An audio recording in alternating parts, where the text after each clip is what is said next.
welcome to another overtime episode of the Rick and Danny Show. I think we all know what we want to talk about. You get a few minutes to gloat about the Celtics beating the Heat, as I correctly, unfortunately, predicted. Came down to a last-second shot, though, which is a lot closer than I think the experts had it. But more importantly, what happened to the Celtics after they just squeaked by the undermanned and gritty Miami Heat team?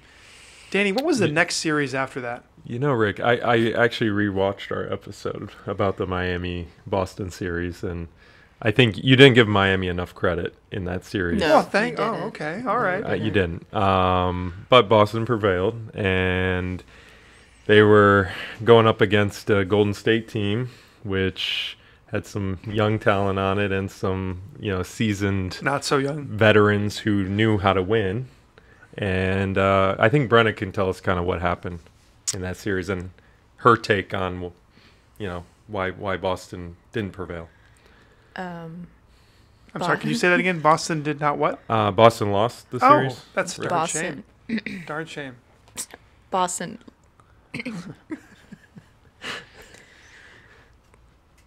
The sound you hear is the voice of 1,000 massholes crying out in anguish. Lost. Oh, they lost. That's right. Yeah. They lost. Well, I'm They particularly lost. interested. You were really in eloquent the last time we brought up basketball, and now you're being awfully silent. Interesting, Danny. See how this works? I do see how it works. This is. Tell us what you think of the effort some of your players made during the series, and or lack thereof.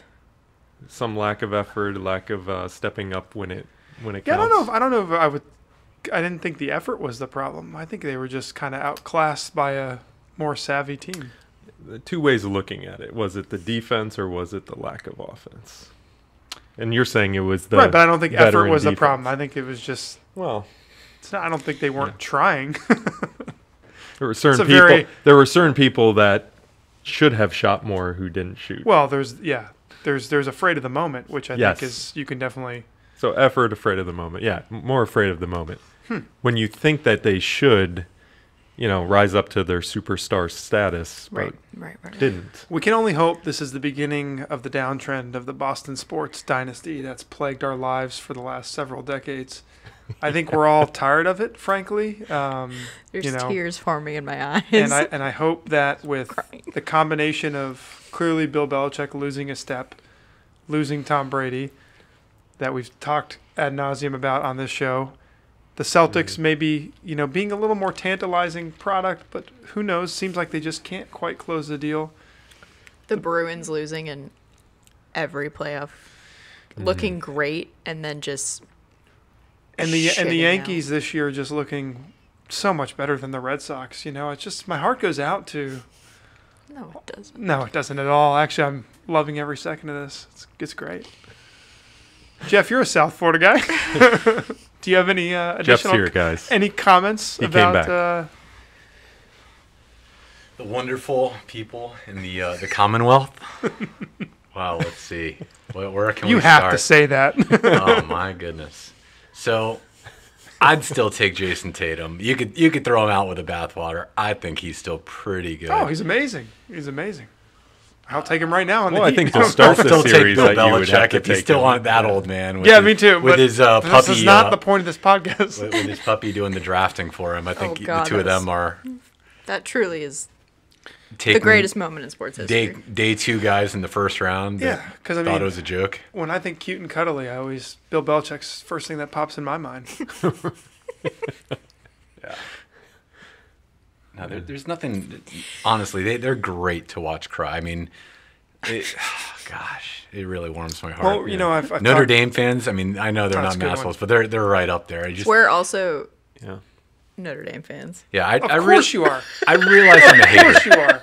What, your Literally, of family course you are. are Yeah, Notre Dame fans? it's the Irish Catholic thing. Yeah, no, Oh. I know how this all rolls. It's the Irish I'm Catholic. Irish Catholic, and I still resent you people. That's right, you people. Who you call? So I won't be lumped into this. what's most ridiculous about the whole thing is, and I've talked about this before, is Miami fans get constantly poo-pooed on for not caring or leaving a game early or whatever. I'm sorry. I saw a lot of the massholes exiting the seats just as fast as any other team did. And what I will tell you is when they would do the cutaways to the crowd, right? Yeah. When they had a Miami crowd and a Boston crowd, Boston clearly trashier. No one has ever doubted that. Oh no! Oh, Whoa. you don't listen. There's a lot of doubt. Oh. Yeah, people think Miami's got the trashier fans. It's trash off. No and way. I think Boston's That's dumpster. offensive. And I think That's Boston's offensive. dumpster stinks a lot more. Oh, we definitely do. I Oh, resent. I've never once. Our fans are terrible. I mean, they're fantastic if you're, a Boston fan. But if not, they're just classless a-holes. Well, this is Ooh. changing tune here. Yeah. As know. I think as I've been sitting next to you. You're for not too ready long. I think for I'm this, rubbing. Rick. I think I'm rubbing off on you. as a classless a-hole when it comes to Boston sports, or sports in general, I can 100%. I mean, I would never leave a game early or quickly if they lost, but Depends on how just bad you're dedication. losing. I think down my favorite story 20, is 25. my favorite story is Might be about very- Marky Mark at Super Bowl 51. He left early. Did you just call him Mark Wahlberg, Marky Mark? Yeah, you have to. What would you call him? Mark Wahlberg? Yeah, his name. Used to be. He's I get Marky it. Mark. He used to be. He's Marky Mark. Fine. I know who he used to be. Just let me make fun of Brenna, know. Danny. No one's asking for You're your still opinion. bench don't pressing want her to cinder do blocks that. in her mind. I don't want to feel too bad. Danny and I have an alliance because you're mean to both of us. I'm Yes. trying to build an island in your head right now. Yes. And there's a lot of oceanfront property that I'm trying to build on. Anyway, sorry. Listen. Marky Mark. He left Super Bowl 51 early and talks Jeff's about it all the time. ears perked up there. What are you talking about? Rick? Jeff's got 1 foot out the door already. He's like, oh God, I didn't sign up for this. We can get another set of beverages out here, and we can really flush out. They did one time. It was like our third session. Brick Yeah. was like, "Do we have any beers in the fridge?" I was like, "Yeah, actually, we do." Okay, I guess we're gonna put that on the recording. Awesome. Why not? I have no comment. So if you go back to episode 3, It actually Who knows was. what It was episode like- it was? Yeah. it I was remember like- that though. No, I get nicer when we bring out the beverages. I'm very mean right now. Yeah, Friday, he full does. work week, get a little cranky. Mm-hmm. Dial it up, making me stand in front of a Yeah. microphone, or sit in front of a Sit microphone. in front of Yeah, a standing would be tough. Yeah. Listen. The only thing. What do you think needs to change for next year, Brenna? For you to be championship contenders again? All of it? All of it? Question mark. Yeah. The Golden only thing State good. has to get the It's a injured, only- lot of I guess. Yeah. it's a lot of generations of self-doubt and A lot of people have to get injured Angst. and from the Western Conference. lots of Catholic guilt in there. Mhm. It's, All the you Catholic you can't just suss it out in No. one season. The only thing good that's happening in Boston sports right now is New England is bringing back their throwback red jerseys as their alternate. And that is the only thing that What's the name Good. of the Patriot guy again? Pat Patriot. Pat Patriot. Yeah. Right. I forgot. Jesus. Yeah, clever was never the Boston strong suit. You walked right into that I one. know. The Red Sox is Wally. Wally the Green Monster. That's clever. That's clever. Was this before or after the Pixar film? Okay. You are mean. You do need a beer. I wonder. Yeah, that's a good question, actually. You do. I might You have do need played a the- beer. I'm stole firing on all cylinders right gonna now. start- This is I'm my gonna start- wheelhouse. I'm Making gonna fun of start- Boston is like I'm going to start spiking being your a Dr. seltzer water. Quayle on the list of my skills. talking, you know what, to Boston fans is high on my Yeah. skill list. Well, you do it well. Thank you. You're welcome. So you were happy about the outcome, Rick? Is that Oh, what you're I mean, saying? I've Steph Curry is my favorite non-Heat Yeah. player probably ever. I mean, he's just awesome. You can't not root for a guy like that. Mhm. Seems to embody I can. everything that's right with sports. did you see the comment that came out from him regarding going to Duke his sophomore year? No. His dad came up to his dad, Dell Curry, former NBA player. He gets into Davidson his freshman year. He has a pretty good season. And his dad comes to him in the summer and says, listen, just got a phone call from Coach K. Duke is interested. And he says, Dad, F them. They didn't want me then. Yeah. I don't want them Yeah. now. And he finishes out a career at Davidson. I think they made it like Sweet 16 or something. They had a nice Yeah. little run. Yeah. They were just like, I mean, that was one of the I don't know who greatest this kid tournament is runs ever. shooting from half court and why this coach is allowing this kid to shoot from half Yep. court. But it sure is fun to watch. Right. No, and it's funny. Then his brother ended up going to Duke Yeah. later. But yeah, I think, and we've talked about this before. I mean, you and Yeah. I both feel similar about LeBron in that he's arguably the greatest basketball player to ever play. But I'd argue in this generation, no one's changed the game of basketball more than Steph Curry. Because you watch a youth game now, people are just jacking it up from all over the court, and that would have not been even like comprehensible Right. 10, 15 years ago. Like the game itself, like when I watch, and seen some friends' kids play, it's like if I tried to do that when I was playing growing up, I would have been yanked out of the game, kicked out of the gym, and never allowed to And play. running stairs while everyone else gets to Exactly. play. Exactly. No, but so the evolution of that is Steph Curry, but also it's Daryl Morey. The Houston Rockets GM started running some data and saying, listen, the contested 2-point shot, think about a 8-footer in the lane, but you got to kind of shoot over someone, is the most inefficient shot in basketball. And he took away kind of the mid-range game and created this pace and space thing in the development league. And they didn't bring it to the NBA for a little while. And he's like, guys, you have two options. Shoot a three or get all the way to the rim for a dunk. If Or it's free anything throws. right. Dunks, free throws, and Right. three-pointers. If it's That's all anything that else, I'm benching you if you take anything else because we got to try this out. And all of a sudden, they started scoring a ton, even with just kind of minor league kind of basketball players.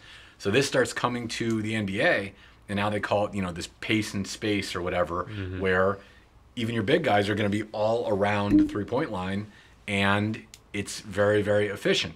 The problem is you're hearing about it from old school fans and Robert, get off my lawn, I want my NBA back. But also a new generation of international fans are saying, guys, we don't want to teach the game to our kids at this level and have them all shooting 30 and 40-foot shots and having no real offense go around. So what's the solution? You might move the 3-point line back again. And now if you get rid of the baseline three and just have the three arc just kind of start from cuts off, elbow out and then have that even further out, the shot gets harder and you kind of get to compact everything again, and now movement around the floor matters again. Yeah, it's just changing. It's all math, But right? It's to your just point, changing the equation. Think Curry and the rest of them changed the game. No, I think Daryl Morey was the logical extension of the Suns' 7-second or less offense. That kind of really was the first that I can remember that really emphasized pace, right? Yeah. Mike D'Antoni, Steve Nash, we're just going to push the ball, and if we get 15 more shots a game than you, that's to our advantage whether we make them or not. And then Daryl Morey took that philosophy of go, and said, well, let's value the high percentage-wise. Points per possession is obviously what most people think about now. And then Steph, to me, though, is the player embodiment of that where, it's like, to me, it's like, and I think this analogy has been used before, it's like the 4-minute mile and Roger Bannister and all that. It's like once one person does it, all of a sudden there's a floodgate of people that can do it. It's that Steph is like, you see him pulling up from half court or, close to half court, like it's a routine jump shot. Then kids are going to go, well, I could do that. So it's sort of like you almost have to see somebody do it and then, have the confidence that it's something you can do. So, yeah, I'm obviously biased as a huge basketball guy, but I think that the talent level in the NBA right now is got to be at the highest it's ever been, or at least pretty darn close to it, in my opinion. Yeah, I think the way Golden State plays with NBA compared to even watching college ball, college ball, it's unwatchable. Well, no, I'm just saying in terms of the defense, college, you don't get away with not playing defense when the team's coming down. You're taught pick your guy up at the half court line. You're kind of playing defense from the top of the key. NBA, you watch like even regular season games. You're kind of lagging off guys until they get into their set, or if they're on a fast break, it's a different story. But like with Golden State, you cannot get away with just walking back past the half court line against Steph, against Clay. You've got to be on him, and the switching. You've got to get over screens. If you don't get over a screen, it's a 3-pointer.